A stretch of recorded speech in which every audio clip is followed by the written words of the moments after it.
大家好，我是小齐。我面前的这一棵呢是三角梅，它是一个开花比较勤的安格斯。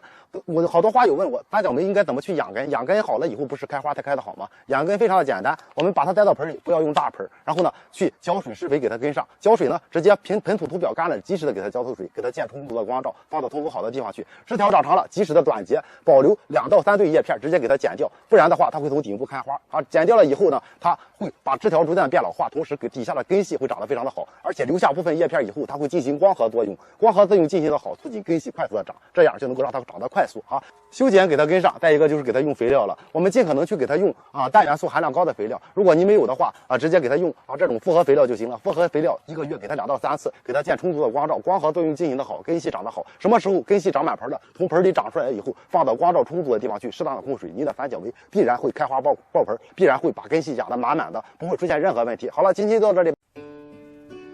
小齐手里拿的这个没有叶子的像柴火一样的东西是什么呢？是三角梅。因为三角梅在北方温度低于10度就会逐渐的出现落叶的情况，特别是有些品种不耐寒的，低于10度逐渐的叶子全部落干净了。我这盆里扦插的这些都是扦插将近2年的老杆子，杆子非常的粗，都已经落叶了。前几天邮寄了一部分是没有叶子的，他们觉着彻底死掉了，就找我退款。其实呢，三角梅落叶很正常它落叶我们去收到以后看根系发达程度，根系好的话直接去缓缓，先别着急换盆，换上1、2天，然后再给它换到盆里去，把它放到光照充足的地方去，换个大点的盆栽上，它接着就会萌芽。只要温度高于10度，在15度以上的话，它会快速的萌芽。没有叶子，只有杆子，长出花苞来，接着就开花。没有叶子开花的三角梅您见过吗？因为您那边温度高，它不落叶，所以说您看不到。如果您买到这种带杆子的没有叶子的，可以按照小齐说的方法去养，接着开花也是非常漂亮的好了，这期就到这里吧。如果想看更多养花视频，别忘了关注小齐。